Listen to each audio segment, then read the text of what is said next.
Voici le classement des films et des séries que j'ai vus en juin 2025. Salut à tous, ici Reg, je suis là pour vous donner mon avis rapide sur les films et séries que j'ai vus récemment. Alors évidemment, ça exclut les critiques à chaud, les films que j'ai vus pour d'autres vidéos aussi. J'y vais par ordre de préférence en classant films, séries, prenez pas ça trop au sérieux et je vais commencer avec les pires films que j'ai vus. Je vais faire encore plus rapide que d'habitude aujourd'hui parce que j'ai beaucoup de vidéos à faire en ce moment et je prends quand même une petite semaine de vacances, donc je vais aller vite. Mais je vais évidemment pas spoiler et je compte sur vous pour me mettre votre avis dans les commentaires. Un point rapide peut-être sur les œuvres que j'ai essayé de regarder mais auxquelles j'ai pas du tout accroché, c'est Murderbot. J'ai regardé 2 épisodes, j'ai fait ce n'est pas pour moi. Heureusement que c'est court et tout, mais je pense pas que je vais continuer.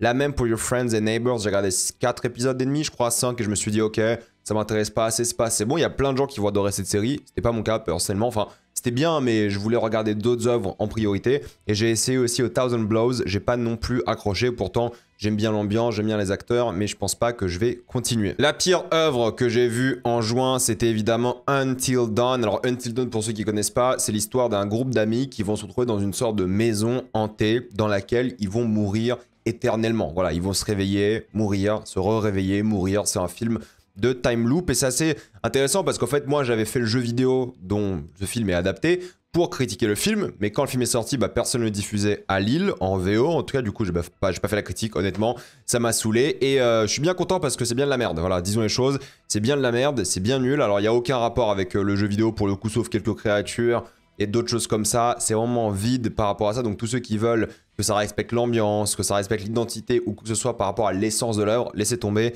Ça n'a rien à voir avec Until Dawn. Alors oui, ils vont parler de certaines choses en lien avec l'histoire du jeu, quoi, mais globalement, c'est nul. Voilà, disons les choses, globalement, c'est nul. C'est pas intéressant. Pourtant, l'esthétique est pas mauvaise en soi, je trouve. Il y a quelques plans plutôt sympas, mais c'est le concept de time loop qu'on a déjà vu 1 milliard de fois, qui est même souvent utilisé dans les films d'horreur, qui est mal utilisé, qui est chiant à regarder, je trouve, parce que c'est pas du tout original, c'est pas du tout impactant. Malheureusement, les monstres sont nuls, parce qu'en fait, chaque fois, ils se réveillent, et il y a un nouveau monstre. Mais chaque monstre est nul. Donc il y a un moment quel intérêt. Et il fallait trouver un meilleur truc, de meilleurs monstres, de meilleures séquences. Et je trouve qu'il n'y a pas une bonne gestion. Normalement, chaque nouvelle journée ou nouvelle nuit, techniquement, aurait dû être intrigante. Un nouveau genre d'horreur, peut-être comme le fait un peu le jeu vidéo, c'est pas du tout le cas. Ici, c'est juste que les monstres changent. Ah, d'un coup, c'est un vrai monstre. D'un coup, c'est un tueur en série. Bref. C'est vraiment nul, c'est vraiment gâché. C'est un enchaînement de jumpscares, des séquences hyper violentes avec des explosions de crâne et tout. Des personnages vraiment bas les couilles, hein, je me désolé de le dire, mais il n'y a aucun intérêt de vouloir voir ces gens survivre. Ils méritent tous de... Enfin, ils méritent pas de mourir, mais franchement, t'en as tellement rien à faire que lorsqu'ils meurent, tu ressens rien. Le lore est chiant à souhait. Pourtant, le concept d'Until Dawn, le jeu était plutôt intéressant. C'est 1h45, c'est beaucoup trop long. Non, honnêtement, il n'y a rien à dire, hein, vous infligez pas ça. Il y a quelques séquences un peu bien sympas et il y a quelques trucs practical qui sont pas trop mal. Donc, c'est pas un truc abyssalement nul, mais c'est nul, vraiment. C'est pas catastrophique, mais c'est très nul. Donc, je ne peux honnêtement pas vous le conseiller. Regardez. Pas ça, c'est vraiment ce qu'on fait de pire dans le genre de l'horreur, c'est une catastrophe et pour les fans de jeux vidéo, je pense que vous allez tous littéralement péter un câble. Ensuite, un autre film qui va peut-être décevoir beaucoup de personnes, que je le mette aussi bas dans la liste, mais j'ai pas du tout aimé, hein, c'est Warfare. Warfare, c'est l'histoire de plusieurs soldats, ils sont en Irak, si je dis pas de bêtises, je sais même plus pour vous dire tellement, je l'ai vu il y a quelques jours en plus, mais tellement c'est inintéressant comme zone, mais pour le coup, ils ont une zone qui est sympathique en termes de studio, quoi. Mais en tout cas, c'est des soldats qui se font complètement attaquer de tous les côtés et qui doivent survivre. C'est un concept qui est un peu gâché parce qu'en fait, à la base, c'était du coup des souvenirs du réalisateur, enfin co-réalisateur, parce que le réalisateur plus Alex Garland ont fait ce film et le réalisateur a vécu ce moment-là. En fait, c'est une sorte de truc un peu autobiographique et ils le disent au début du film, c'est un film qui a raconté du point de vue des souvenirs du mec, mais ils n'utilisent pas le concept des souvenirs du mec. Donc en fait, ça sert à rien. C'est comme n'importe quel autre film. Ok, ils utilisent le concept des souvenirs du mec en temps réel, plus ou moins. Ok, d'accord, mais il y a plein de films d'horreur, enfin d'horreur, de guerre qui ont déjà fait ça auparavant. C'est quoi le truc qui change? C'est quoi le truc qui est intéressant? Non mais vraie question, c'est quoi le truc qui est un peu nouveau? Non, rien. Peut-être on pourrait dire que c'est un peu immersif, le son est pas mal, il y a un travail dessus. Mais globalement, c'est juste un film de guerre classique de propagande américaine slash britannique, parce que beaucoup des acteurs, des créateurs sont britanniques, mais tu ressens rien pour les personnages. Il y a des trucs intéressants par rapport à un personnage qui, par exemple, se faire blesser et gueuler constamment non-stop. Mais il y a très peu d'idées comme ça. Et je vous jure, le film est très très long, mais tu ressens rien pour les personnages. L'action est d'une banalité assez exemplaire. Il y a un côté où ça fait un peu penser à Black Hawk Down aussi. Voilà, des gens qui sont à un seul endroit, ils peuvent pas sortir parce qu'ils sont attaqués. Mais globalement, c'est le vide. Hein. Par rapport à ça, il n'y a rien de fascinant par rapport aux personnages. Il n'y a pas un moment d'interaction entre eux, de séquence. Et vous allez dire, ouais, mais le but, c'est d'avoir un film immersif qui est prenant et tout. Ouais, honnêtement, c'est 1h30 hein, et je trouve que c'est déjà trop long. Pour le coup, il se passe rien d'intriguant. Enfin, il y a aucun moment où je me suis dit, putain, là, le film commence, là, il y a un truc cool, je sais pas quoi. Oui, peut-être il a vécu ça, oui, peut-être c'était traumatisant pour lui, oui, peut-être c'était un choc par rapport à ses souvenirs et tout, peut-être c'était la thérapie de faire ce film, j'en sais rien. Mais en tant que film, en soi, peut-être en mode documentaire, ça aurait été largement meilleur. Mais là, en tant que film, c'est, pour moi, j'ai pas d'autre terme que le vide. Ils ont tout misé sur le réalisme et je trouve que c'est raté. Ça fait ni peur d'un certain point de vue, c'est ni impressionnant, c'est ni jamais réellement immersif. C'est un échec. Voilà, franchement, c'est un véritable échec pour moi. J'ai déjà oublié, sans intérêt, me concernant, mais je sens qu'il y a plein de gens qui vont être dans le film, qui vont l'apprécier, qui vont l'adorer. Moi, je vais me rappeler d'aucun personnage, d'aucune séquence, d'aucun moment, d'aucun cri, d'aucune explosion, de rien, en fait, tout simplement. Désolé si je suis aigri par rapport à celui-ci, mais j'ai trouvé que c'était vraiment ce qu'on fait de plus creux dans le cinéma de guerre et c'était vraiment oubliable. Donc ne perdez pas votre temps à regarder ce film, d'après moi, ça vaut pas le coup. Il y a plein d'autres films qui sont à partir de maintenant bien dans la liste. Pour le coup, tous les films à partir de maintenant sont bien. On va commencer avec K-Pop Demon Hunter. Vous allez me dire pourquoi tu as regardé ça, Reg. En fait, il y a plein de gens qui en parlaient sur les réseaux. Je me suis dit, c'est 1h30, j'ai regardé ça à la maison, c'est sur Netflix pour le coup. Et j'en ai rien à faire de la K-Pop. Mais ça, c'était pas mal parce que c'est un film du coup d'animation où tu as des K-Pop stars, des girls band qui sont donc des chasseuses de démons en même temps. Et les démons, pour contrer les chasseuses de démons, vont eux créer un boys band. Et ce sera du coup à la fois la rivalité entre un girls band et un boys band, du coup dans ce monde de la Corée, avec tout le délire des réseaux sociaux, des personnes qui gagnent des fans, qui en perdent, une lutte par rapport à la ville qui est assez intéressante. Et en même temps, la lutte littéralement de démons versus chasseurs de démons, mais c'est un peu particulier parce qu'il y a des twists et tout, des révélations sur des personnages. Mais c'est un style d'animation vraiment à la Spider-Verse qui est pas mal pour le coup. Alors évidemment en mode cheap parce que c'est un film Netflix avant tout. C'est un film américain pour le coup, donc c'est la VO c'est l'anglais. Voilà, pour le coup c'est des acteurs pour le coup coréens, mais la VO c'est l'anglais visiblement d'après Netflix et d'après ce que j'ai vu sur internet. La VO c'est l'anglais, donc faut le regarder en anglais. Techniquement, pour ceux qui veulent le voir en VO, mais je pense qu'en coréen ça passe très bien, c'est un film d'animation après tout, en français aussi, je sais pas, parce qu'en français ils doivent chanter les chansons, parce qu'il y a pas mal de chansons, c'est une comédie musicale, pour le coup, il y a plein de chansons qui sont pas mal d'ailleurs, elles sont fun, il y a des idées de mise en scène par rapport aux chansons, il y a quelques moments qui sont cool par rapport aux personnages, par rapport à ce qui symbolise, à la fois pour les enfants et en même temps universel, les adultes peuvent regarder, il y a une vraie bonne énergie qui se dégage du film, l'animation est pas mal, même si c'est du Spider-Verse cheap entre guillemets, ça reste bien. Je trouve les personnages sont attachants, même si c'est une histoire qu'on a déjà vue 1 milliard de fois. Je trouve qu'ils ont vraiment du cœur, ces femmes, c'est drôle, c'est divertissant. Il y a des moments d'euphorie, il y a des moments un peu punk et tout. C'est vraiment cool pour le coup, il y a une vraie énergie qui se dégage de l'œuvre et ça fait vraiment plaisir. Je pense que les adultes et les enfants vont adorer. Ça prend pas du tout le spectateur par la main non plus, c'est-à-dire qu'ils respectent ton intelligence. C'est pas juste un film pour les gens qui vont être sur leur téléphone en même temps. Non, le film veut que tu t'intéresses à lui, que tu le regardes sérieusement. Il y a beaucoup de narration visuelle, il y a plein de moments qui sont très drôles, qui sont mignons, qui sont vraiment bien équilibrés, je trouve, de manière générale. Donc je trouvais ce film bien, pour le coup, sans être exceptionnel. C'était bien, c'était mignon et je peux le conseiller pour les fans du genre. S'il y a quelques idées qui sont quand même assez comiques et qui vont dans le développement des personnages, dans leurs arcs. Voilà, rien à faire de la K-pop, mais ce film était divertissant. Un autre film que j'attendais pas mal, c'était The Materialist. Alors The Materialist, c'est le film de Céline Song qui a fait Past Lives, que moi j'adore, qui est un chef-d'œuvre. D'après moi, c'était son premier film, là c'est son deuxième film.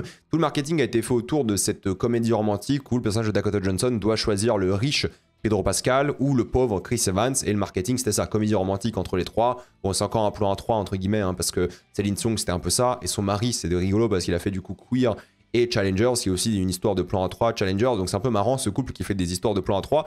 Mais entre guillemets, ce qui est intéressant ici, c'est que cette matchmaker, donc c'est elle qui organise des dates avec d'autres personnes pour qu'ils trouvent leur âme sœur, elle va potentiellement tomber amoureuse de ce mec qui est riche, qui est parfait, mais de l'autre côté, il y a son ex qui est là, Chris Evans, qui est pauvre, mais forcément c'est son ex, il y a encore de l'amour entre les deux et tout.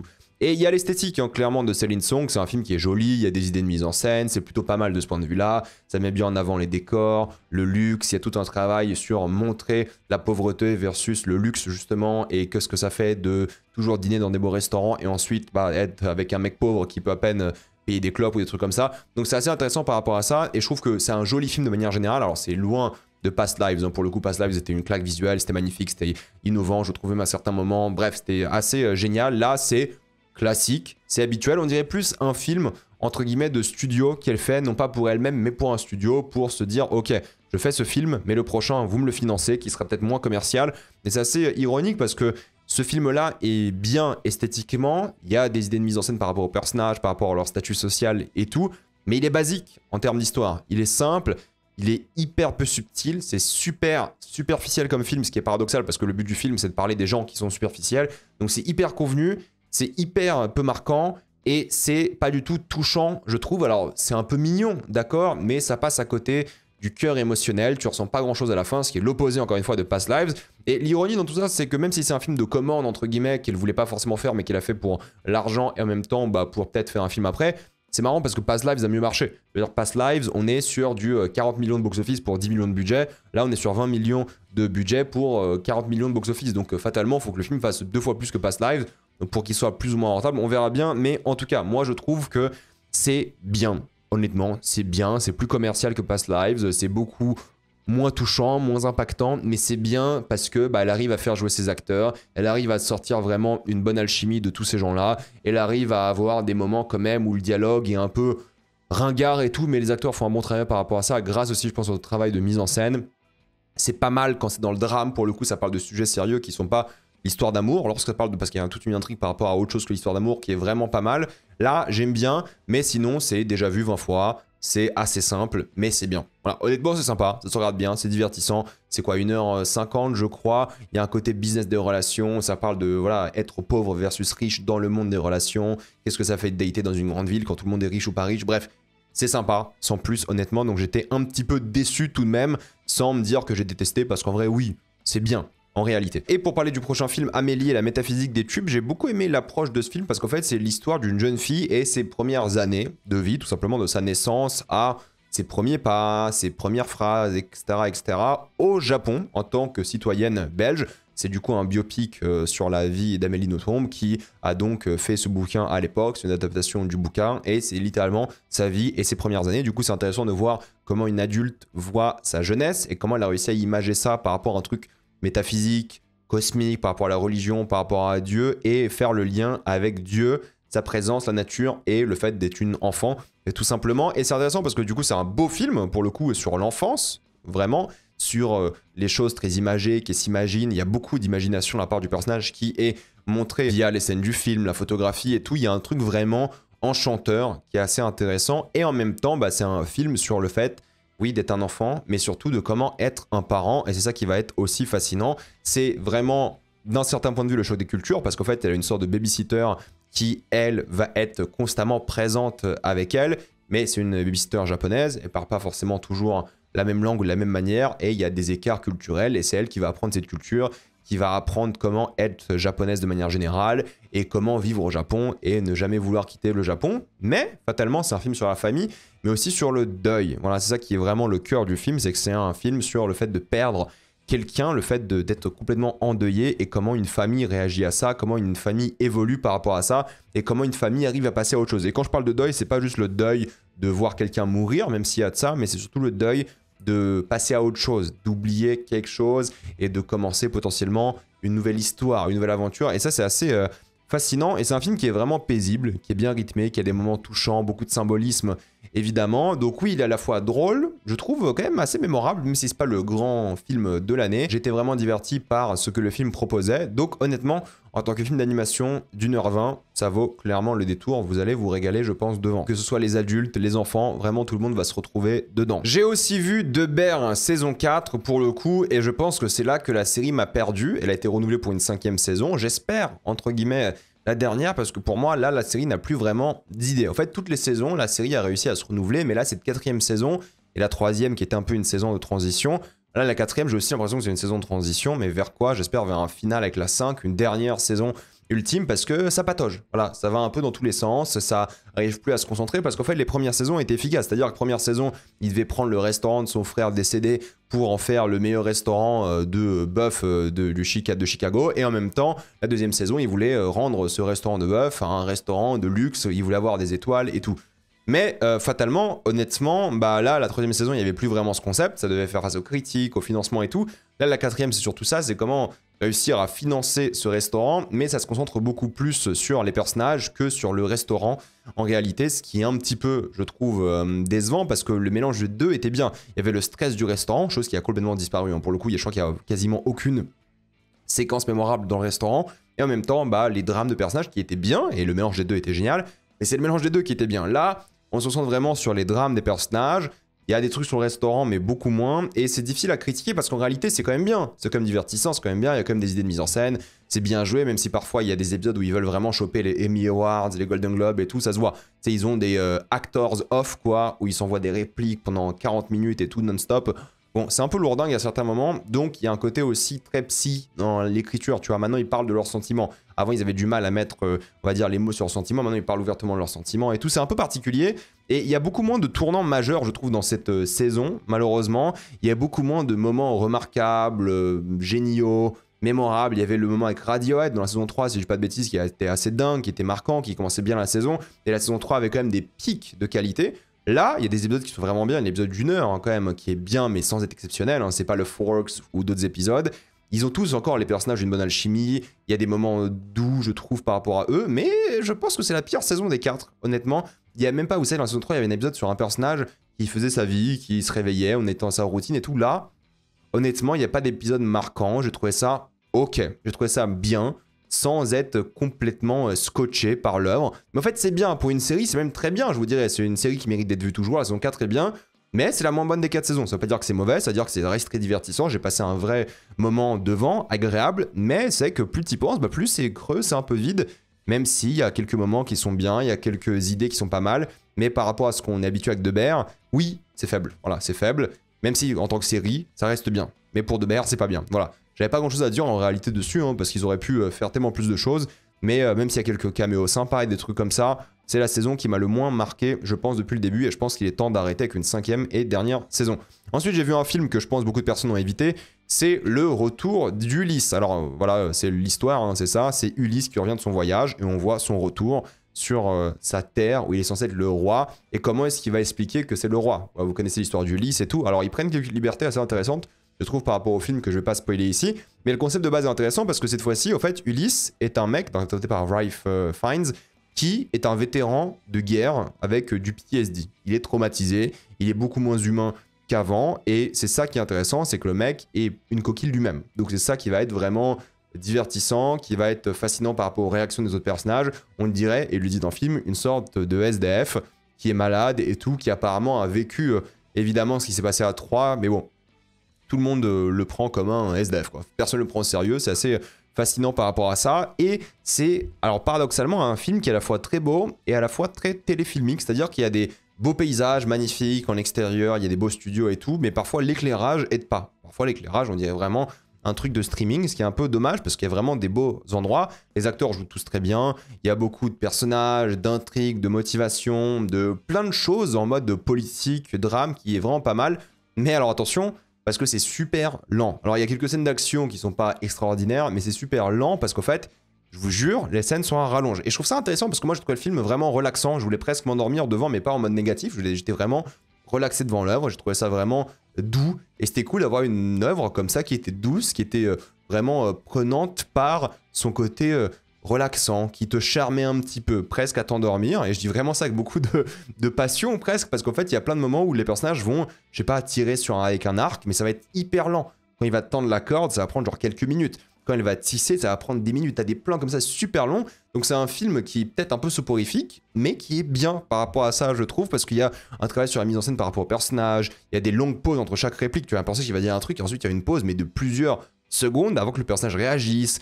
Fiennes, il dit presque rien tout le film, mais il joue bien, hein. Ils jouent tous très bien d'ailleurs pour le coup. Il y a quelques idées de mise en scène que j'ai trouvé vraiment bien. Il y a quelques scènes d'action, encore une fois, qui sont peut-être un peu ridicules, mais d'autres qui sont pas mal aussi, même si c'est pas un film d'action, encore une fois. Hein. Et l'histoire est plutôt bien amenée. Au final, c'est ça qui est assez fascinant.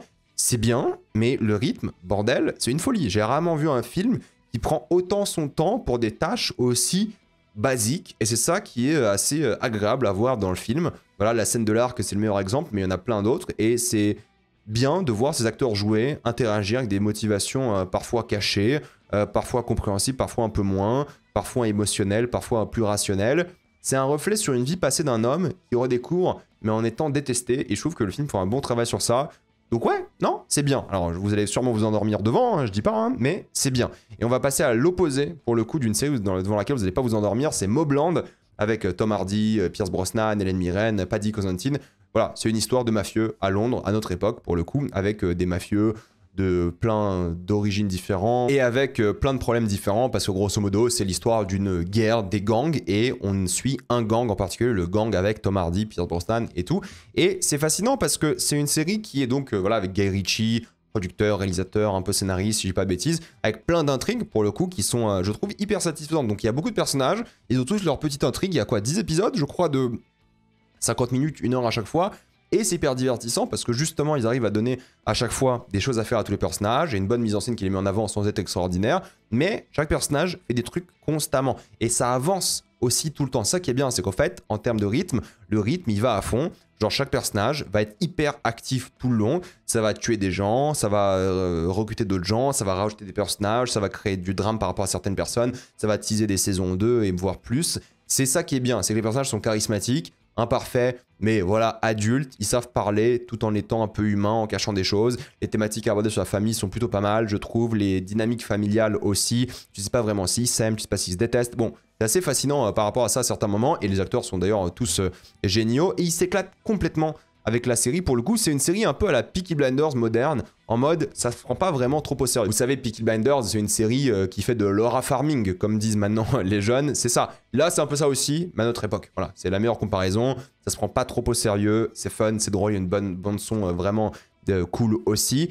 Et ça veut être cool, tout en étant dramatique, tout en ayant des rebondissements constamment et tout en racontant 10 épisodes d'une histoire, mais constamment, sans que ça perde de temps. Il y a des trucs, tu dis, ok, ça aurait dû être le fin de saison, mais en fait, c'est l'épisode 4. Tu dis, ah ok, c'est bien, tu vois, ça avance constamment, ça s'arrête pas de ce point de vue-là, et c'est ça qui est cool. Donc c'est un petit plaisir gangster à notre époque qui se dévore vraiment bien, et je pense que vous allez adorer tous les personnages, toutes leurs intrigues. Paddy Considine est génial, les acteurs jouent bien, il y a plein de moments qui sont vraiment cool, mémorables et tout. Donc ouais, Mobland, c'est bien, je ne peux que vous la conseiller, regardez Mobland. Je pense que pour les fans de séries de gangsters, vous allez vraiment passer un très bon moment devant. Mais après cette série, j'ai envie de parler d'un sujet qui n'a absolument rien à voir pour le coup, c'est le film The Ugly Stepsister. C'est grosso modo l'histoire de la belle-sœur de Cendrillon, vous savez, la belle-sœur qui est apparemment très laide et tout, sauf que là en fait elle fait de la chirurgie. En fait, elle va faire plein de choses qui vont faire qu'elle va être plus jolie afin de convoiter évidemment un beau prince riche pour s'en sortir financièrement, pour s'en sortir dans cette vie, parce que les femmes dans cette œuvre, c'est ça, elles doivent trouver un beau prince, et pour ça,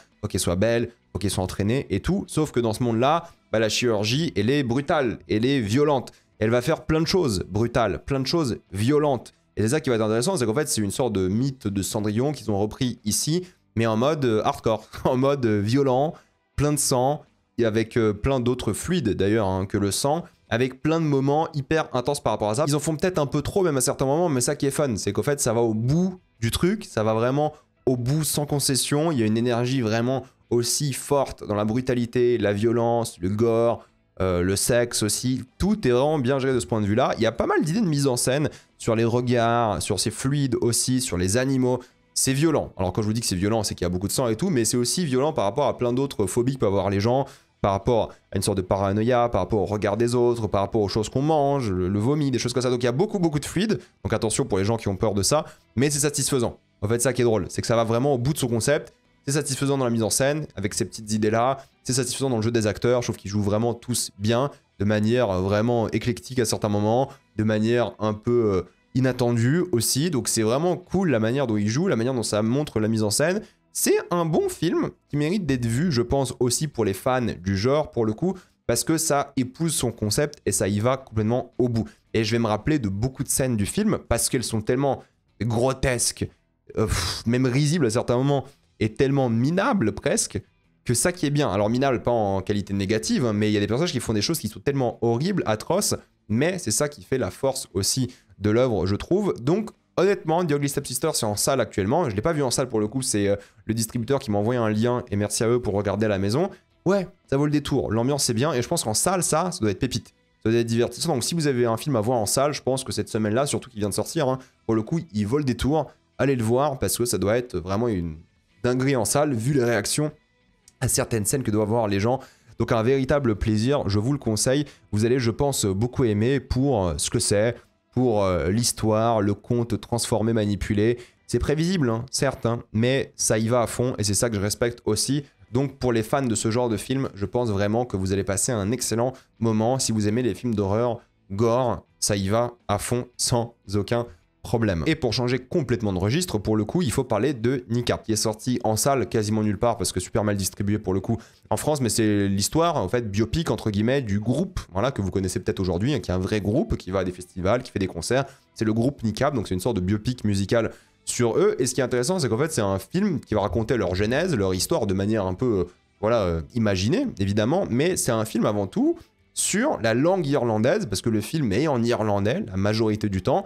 C'est un film sur l'Irlande du Nord, sur Belfast, sur ce moment où cette ville semble un peu abandonnée, où ils ont abandonné leur passé à cause des colons, pour le coup britanniques. C'est un film un peu punk anarchiste, il y a une narration très drôle sans être forcément inventive, mais divertissante. Il y a ce truc vraiment rebelle, décolonial, rap, hip-hop, résistant. Et le personnage de Michael Fassbender qui joue donc ce terroriste, presque il est vu comme ça hein, dans le film, c'est pas un spoil hein, pour le coup, il dit un truc hyper intéressant, il dit vas-y regarde des films, je crois qu'il dit de John Wayne, je sais plus qui, il a dit regarde les films de western avec les cowboys et tout, mais regarde-le du point de vue des Indiens. En fait c'est ça sa philosophie, c'est ça un peu la philosophie du film, c'est de prendre le point de vue des Irlandais qui résistent encore aujourd'hui à l'envahisseur britannique, et c'est ça un peu la vibe du coup de l'œuvre, et c'est pas mal je trouve comme idée. C'est une lutte par rapport au langage, par rapport à la vie, par rapport à comment ils se sentent exploités, écrasés, oubliés, et c'est ça qui va être fascinant. Donc pour les gens qui aiment bien les œuvres un peu décoloniales, qui sont pour la résistance et tout dans un monde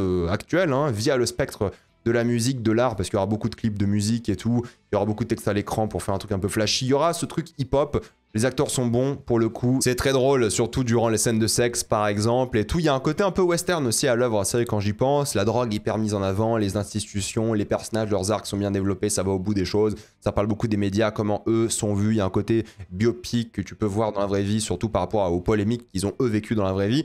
Ouais, c'est entre du Edgar Wright et du Guy Ritchie, donc honnêtement pour les gens qui veulent de ça, allez le voir, c'est vraiment bien, ou regardez-le à la maison parce qu'il doit être pas du tout distribué en salle, c'est un enfer. Ensuite, j'ai envie de parler du film de Kiyoshi Kurosawa qui nous a fait l'excellent Cure, c'est Cloud, ça s'appelle. Cloud, c'est l'histoire d'un mec qui fait de l'achat-revente en ligne. Il achète des trucs, il les revend bien plus cher en ligne, sauf qu'à partir d'un moment, bah, en fait, il va commencer à vendre des trucs qui sont faux, sans forcément le savoir ou s'y intéresser, et il y a des gens qui vont vouloir se venger.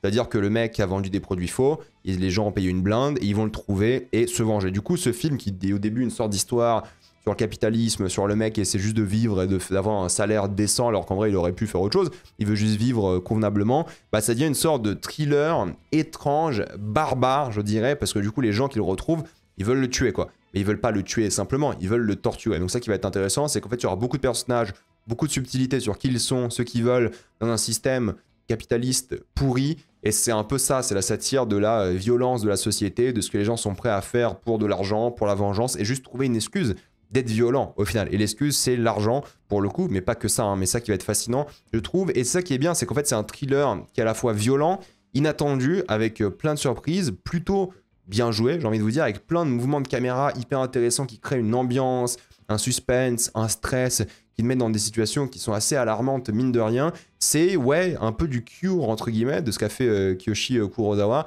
mais en même temps, un truc assez unique, qui fait vraiment voilà, histoire contemporaine de gens qui sont au bout du rouleau, qui en peuvent plus de cette société et qui essaient de se défouler. Donc il y a ça aussi qui est vraiment bien.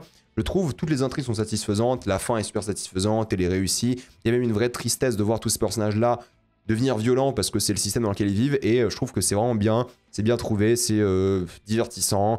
C'est un thriller, mais vraiment pas de l'action pour le coup, même s'il y a des scènes d'action. C'est un thriller vraiment axé sur l'angoisse, axé sur les émotions et axé sur cette satire de la violence où ils en font des caisses. Hein. C'est une vraie satire où ils en font des caisses, je précise. Donc quand même attention à ça pour ceux qui n'aiment pas.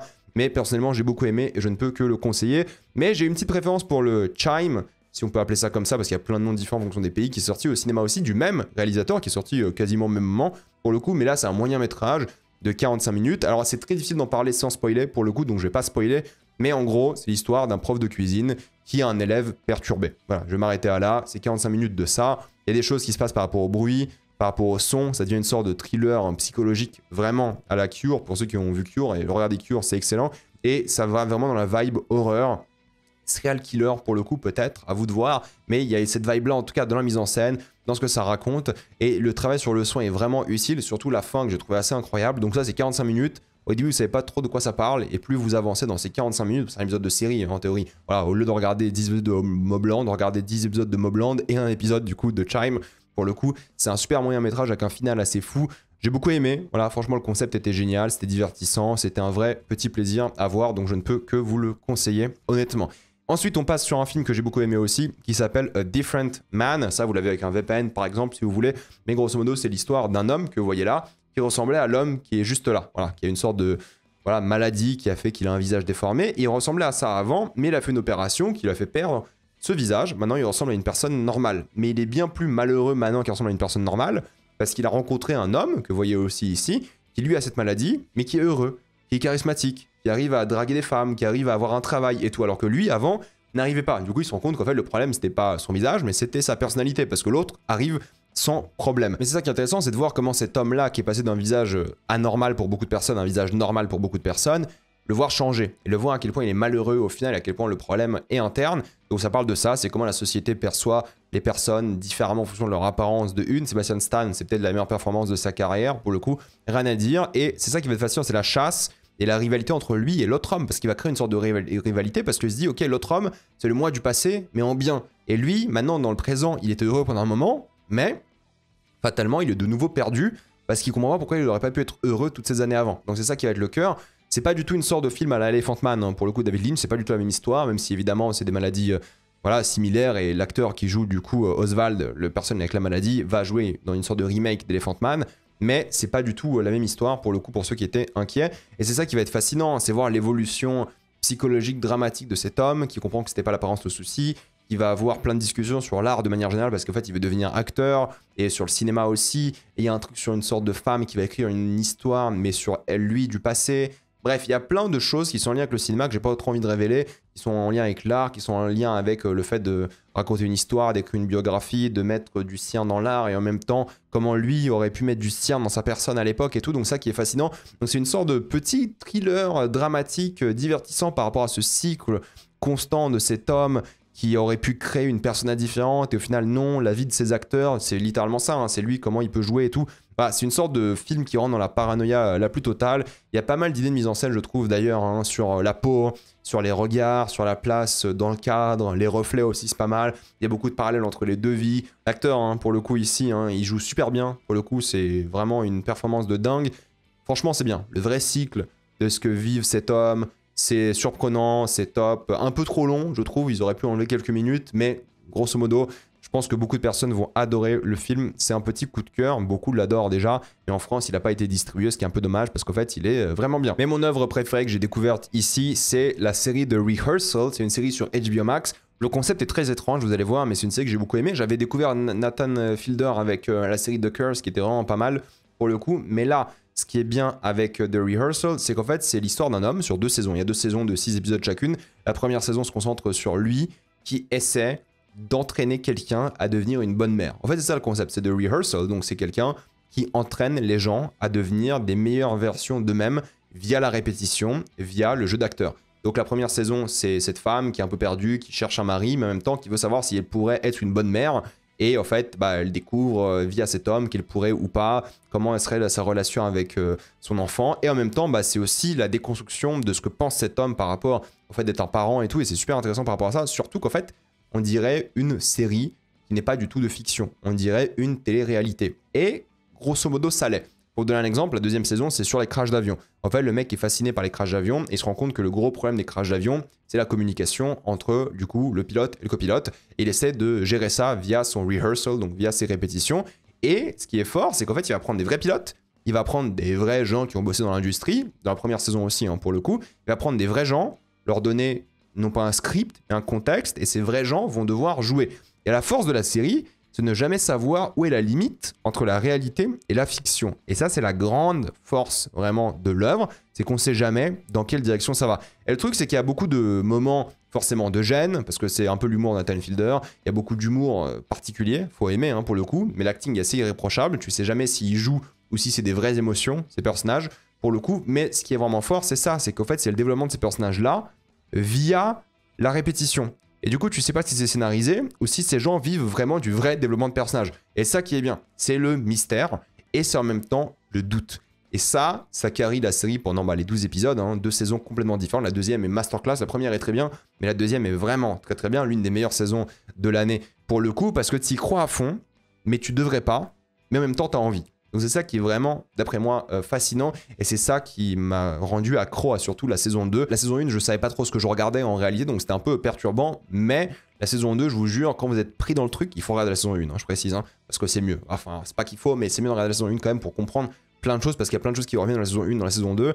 C'est hyper divertissant, c'est marquant, et ça développe les personnages d'une manière qui est à la fois touchante et originale, et surprenante, qui va dans des directions qui cassent, je trouve, complètement les codes du genre. C'est unique. C'est ça qui est bien. Pour le coup, c'est unique. Vous n'avez jamais vu une œuvre comme ça de ma vie en termes de série. C'est assez dingue. Vous allez vous en rappeler parce que c'est tellement barré, mais à la fois tellement profond par rapport aux personnages, à ce qu'ils vivent, ce qui se développe tout simplement, et par rapport à qui ils sont et ce qu'ils vivent de manière générale, et la barrière qui est floue entre la réalité et la fiction, qu'au fait c'était mon œuvre préférée de ce mois de juin, donc je ne peux que vous la conseiller, regardez-la, elle est vraiment très très bien. Dites-moi ce que vous en pensez dans les commentaires, j'ai envie d'avoir votre avis. Pensez à vous abonner à la chaîne pour voir les prochaines vidéos, mettez un j'aime, ça aide beaucoup la chaîne. Suivez-moi sur tous mes réseaux, que ce soit Spotify, TikTok, Instagram ou Twitch, et moi je vous dis à la prochaine fois, salut à tous.